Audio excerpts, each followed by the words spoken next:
Good afternoon everybody. चला कुठेपर्यंत आलो होतो लास्ट लेक्चरला. तर मी आपल्याला आपल्या टेक्स्टबुकमध्ये असणाऱ्या वेगवेगळ्या चित्रांमध्ये असणारा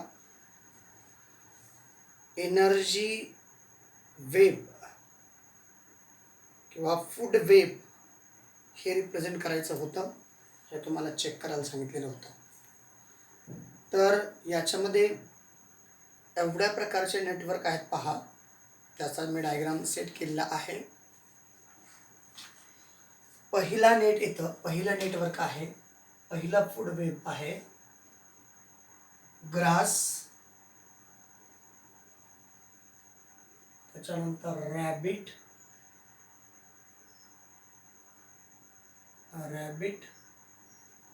रॅबिटला कोण खातं? टायगर. रॅबिटला उल्फ खातो, त्याच्यानंतर टायगर खातो आणि ही चेन संपते, ही फूड वेब संपते.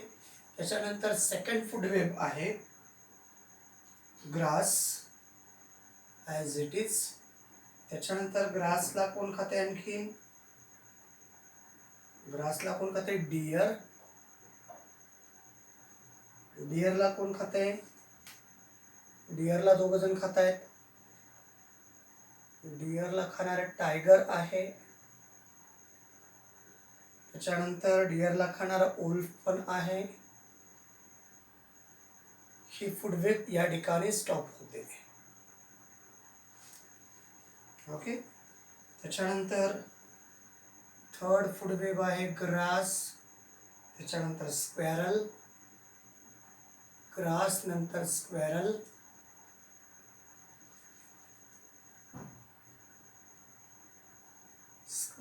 स्क्वेरलला खातं व्हल्चर, व्हल्चरला कोणीही खात नाही. ही एक फूड वेब तयार होते. त्याच्यानंतर चौथी आहे फूड वेब ग्रास,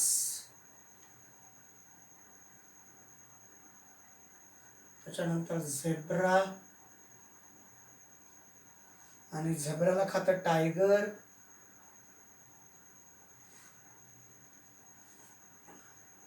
त्याच्यानंतर ग्रासला खातं ग्रासोपर,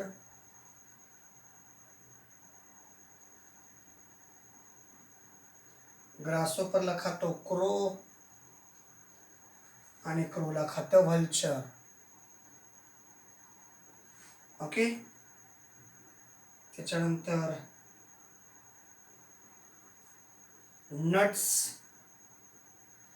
नट्स किंवा फ्रुट्स,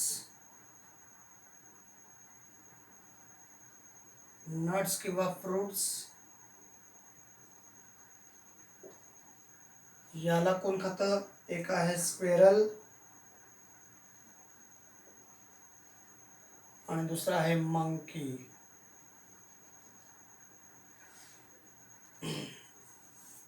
त्याचबरोबर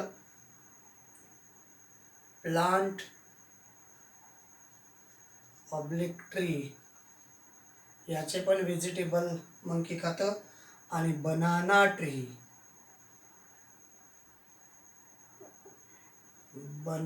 ट्री त्याचे पण मंकीच खातं. तर अशा प्रकारच्या या फूड वेब या टॉपिकमध्ये म्हणजे या चित्रांमध्ये आणखीन एक डायग्राम ते क्लिअर डिटेक्ट होत नाही म्हणून त्याचं डिटेक्शन मी केलेलं नाही. ग्रासला रॅबिट खातो, रॅबिटला उल्फ खातो, टायगर खातो. रॅबिटला उल्फ खातो, त्याच्यानंतर उल्फ आणि टायगर हे दोघंही रॅबिटला खातात. ओके. डियरला, त्याच्यानंतर ग्रास डियर खातं, डियरला रॅबिट म्हणजे टायगर खातं, उल्फ खातो. ग्रासला स्क्वेरल खातं, स्क्वेरलला व्हल्चर खातं. ग्रासला झेब्रा खातो, झेब्राला टायगर खातं. ग्रासला ग्रासोपर खातो, ग्रासोपरला क्रो खातो, क्रोला व्हल्चर खातं. नट्स किंवा फ्रूट जे काही आहेत ते स्क्वेरल खातं, स्क्वेरलला पुढं कोण खातं आहे? स्क्वेरलला व्हल्चर खातं आहे. तर नट्स कोण खातं? मंकी पण खातं. प्लांट्सला पण मंकी खातं, बनाना ट्रीला पण मंकी खातं. तर अशा प्रकारचा हा डायग्राम, हे एवढे फूड वेब या टॉपिकमध्ये या पिक्चरच्या स्वरूपात आपल्याला रिप्रेझेंट करण्यात आलेले आहेत.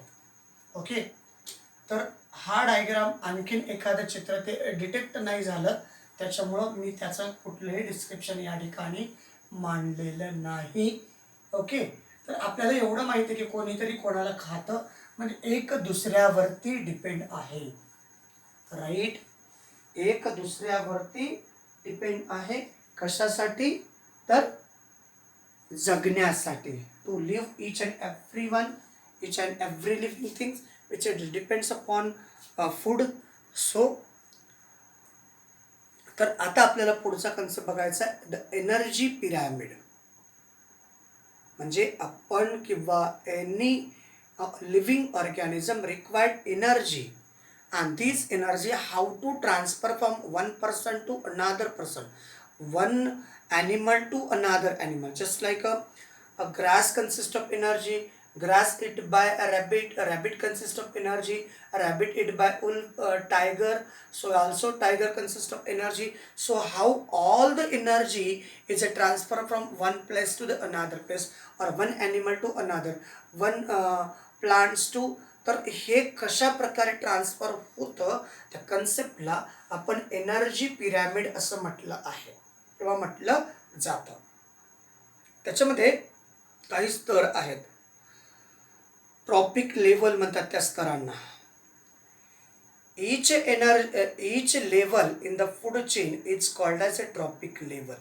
म्हणजे फॉर एक्झाम्पल ग्रास कडक एक म्हणजे ग्रास हा प्रोड्युसर आहे, त्याच्याकडं एनर्जी आहे. तो एनर्जी फॉर एक्झाम्पल डिअर खातो, म्हणजे ग्रास डिअर खातो, डिअरला उल्फ पण खातो, टायगर पण खातो. म्हणजे ग्रासकडनं एनर्जी डिअरकडं जाईल, डिअरकडनं एनर्जी टायगरनी खाल्लं तर टायगरकडं जाईल किंवा उल्फनी खाल्लं तर उल्फकडं जाईल. म्हणजे मग सगळीच्या सगळी एनर्जी ट्रान्सफर होते का? तर पहिल्यांदा maximum amount of energy which is the deposited by plants or the grass or all are the producer. जे प्रोड्यूस करणारे आहेत, एनर्जी प्रोड्यूस करणारे आहेत, त्यांच्याकडं जी काही एनर्जी असते ती एनर्जी सगळीच्या सगळी दुसऱ्याकडे जाते का? समजा त्याने ती एनर्जी खाल्ली तर त्याला जर दुसऱ्याने कुणी खाल्लं तर त्या ॲनिमल्स किंवा त्या प्लांट्सकडं असणारी सगळीच्या सगळी एनर्जी दुसऱ्याकडं किंवा जो कोणी खातो त्याच्याकडं सगळीच्या सगळी जाते का? तर ही एकाकडून दुसऱ्याकडं, दुसऱ्याकडून तिसऱ्याकडं. फॉर एक्झाम्पल बघा, या ठिकाणी ग्रास आहे, त्याच्यानंतर डिअर आहे, त्याच्यानंतर एक टायगर आहे. फॉर एक्झाम्पल याच्याकडं 10 किलो जूल एनर्जी आहे ग्रासकडं, त्याच्यानंतर या ग्रासला डिअरनी खाल्लं तर अगदी सगळीच्या सगळी 10 किलो जूलची 10 किलो जूल एनर्जी डिअरकडं जाते का? नाही जात. Never goes to 100% energy transfer from grass to deer. आता याच्याकडं समजा आपण याच्यातली 8 किलो जूल एनर्जी या डिअरकडं आहे आणि या डिअरला टायगरनी खाल्ल्यानंतर टायगरकडं 8 किलो जूल एनर्जी गेली का?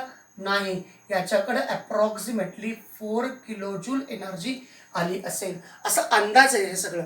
म्हणजे इथं 100%, इथं जेवढी एनर्जी जनरेट होते या ठिकाणी हा प्रोड्युसर आहे, प्रोड्युसर जेवढी एनर्जी जनरेट करतो तेवढी सगळीच्या सगळी एनर्जी या कंपोनंटकडं किंवा या लेवलकडं, आणि याच्यातली सगळी एनर्जी याच्याकडं 100% जात नाही. काही अमाऊंट ऑफ एनर्जी त्या लेवलमध्ये डिपॉझिट राहत असते. तर ही आहे फर्स्ट लेवल, ही सेकंड लेवल, ही थर्ड लेवल. तर अशा प्रकारच्या काही लेवल तयार केलेल्या आहेत, त्याला ट्रॉपिक लेवल म्हणायचं. A tropic level is the step at which the organism obtain its food in the chain. म्हणजे या ट्रॉपिक लेवलमध्ये किंवा या चेनमध्ये जे काही ॲनिमल्स आहेत, हे ॲनिमल्स फूड ऑप्टेन करतात किंवा मिळवितात from any producer, and the amount of matter and the energy gradually decreases from producer at lowest level to top consumer at highest level. Top consumer म्हणजे जो प्रोड्यूस करणारा आहे त्याच्याकडची बघा, परत एक वेळेस वाचतो काय म्हटलेलं आहे, the amount of matter and energy. समजा या डिअरनी इथं जे काही गवत होतं त्याच्यातलं 2 किलो गवत खाल्लं, दॅट मीन्स मॅटर तेवढं त्याच्या पोटात गेलं डिअरच्या. मग एनर्जी किती आली? 2 किलो गवत खाल्ल्यामुळं त्या डिअरला एनर्जी मिळाली की म्हणजे 2 किलो गवत.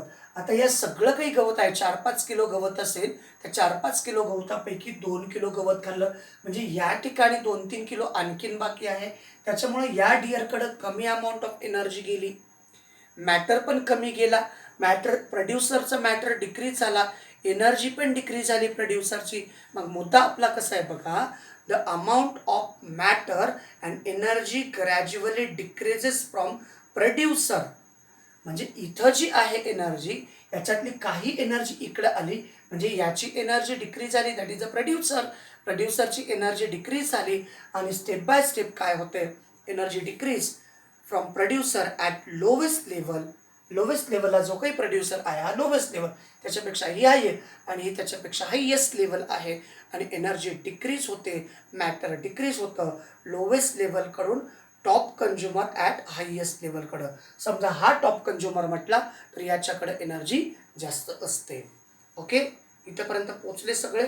तर तुमच्याकडे डायग्राम दिलेला आहे. प्रोड्युसरला सगळे प्रोड्युसर आहेत इकोसिस्टीममधले, ऑल प्रोड्युसर जे एनर्जी जनरेट करतात. त्याचं एक्झाम्पल आहे प्लांट. फर्स्ट ट्रॉपिक लेवलला सगळे हार्बिव्होरस म्हणजे आहेत. हार्बिव्होरस म्हणजे जे प्लांट्सवरती डिपेंड्स आहेत असे सगळे ॲनिमल हार्बिव्होरस. मग त्यांच्याकडे सगळीच्या सगळी एनर्जी जात नाही. त्याच्यानंतर आहे कार्निव्होरस, जे हार्बिव्होरसला खाऊन जगतात, आणि ओमनिव्होरस जे हार्बिव्होरसला पण खातात आणि कार्निव्होरसला पण खातात. पण सगळीच्या सगळी एनर्जी जे प्रोड्युसरकडं तयार झालेली सगळीच्या सगळी एनर्जी अपेक्स कार्निव्होरसकडं किंवा टॉप कार्निव्होरसकडं जात नाही. काही अमाऊंट ऑफ एनर्जी प्रत्येक ट्रॉपिक लेवलला रिमेन्स राहते. ओके, तर हे कोण इंट्रोड्यूस केलेलं आहे? Lindeman in 1942 studies food chain and energy flow through it. लिंडमननी 1942 मध्ये याचा अभ्यास केला आणि मग त्याने सांगितलं की या फूड वेबमध्ये किंवा एनर्जी फ्लो कशा प्रकारे होते त्या बाबतीत त्यांनी मेन्शन केलं होतं. Charles Elton is a British scientist first produce the concept of ecological pyramid. आणि चार्ल्स एल्टोननी 1927 मध्ये इकॉलॉजिकल एक पिरॅमिड तयार केला after his study of tundra ecosystem. जेव्हा त्याने टुंड्रा प्रदेशातल्या इकोसिस्टीमचा स्टडी केला आणि ecosystem of Bear Island in England, tundra ecosystem of Bear Island in England, आणि मग त्या बेसवरती त्यांनी जो पिरॅमिड तयार केलेला आहे त्या पिरॅमिडला एल्टोनियन पिरॅमिड असं म्हणतात. आपल्याकडं जे टेक्स्टबुकमध्ये जो पिरॅमिड आहे की नाही, तो पिरॅमिड म्हणजे एल्टोनियन पिरॅमिड असं म्हटलं जातं. लक्षात येते का बघा सगळ्यांना? सगळ्यांना लक्षात येतंय हा कन्सेप्ट? सगळ्यांना लक्षात येतोय?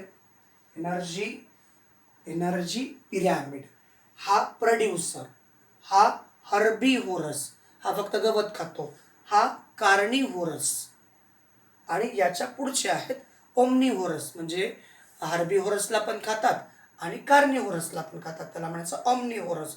हे प्रोड्युसर झाले. हे ट्रॉपिक लेवल फर्स्ट, हे ट्रॉपिक लेवल सेकंड. याच्या पुढचा ह्युमन आहे, याच्या पुढचा आहे ह्युमन आहे. हा काय झाला? ओमनिव्होरस, म्हणजे हा याला पण खातो आणि हा याला पण खातो असं म्हणायला काही हरकत नाही. कारण जे आता बघा कोंबडी आहे माहिती आहे ना, चिकन मटन खातात की नाही, तर चिकन खाते कोंबडी, काय करते लहान लहान मायक्रोब्सला खाते कोंबडी, आणि त्या कोंबडीला आपण खातो. म्हणजे कोंबडी काय झाली? कार्निव्होरस.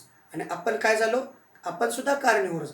आपण भाजी भाकरी पण खातो, म्हणजे आपण भाजी भाकरी पण खातो आणि आपण चिकन मटन पण खातो, म्हणजे आपण दोनही खातो, म्हणून आपण ओमनिव्होरसमध्ये येतो. राईट? तर हा ग्रास हा प्रोड्युसर झाला. त्यातला डिअर हा हर्बिव्होरस, हा फक्त आणि फक्त कार्निव्होरस आहे, आणि हा ओमनिव्होरस आहे, म्हणजे तो प्लांट्सला पण खातो आणि ॲनिमल्सला पण खातो. Okay, all clear? सगळ्या कन्सेप्ट क्लिअर झाले असतील अशी या ठिकाणी सध्या तरी आपण अपेक्षा ठेवूयात, आणि या व्हिडिओमध्ये आपण इथेच थांबूयात. कळलंय सगळ्यांना? काही शंका आहे? कारण याच्यानंतर थिंक अबाउट इटशी रिलेटेड 2-3 क्वेश्चन आहेत, आणि थिंक अबाउट इट आहे, आणि कॅन यू रिकॉल आहे किंवा यूज युअर ब्रेन पॉवर आहे, या क्वेश्चनशी रिलेटेड आपण कन्सेप्ट नेक्स्ट व्हिडिओमध्ये बघणार आहोत. तुर्तास या व्हिडिओमध्ये आपण इथेच थांबूयात. थँक्यू. Thanks a lot.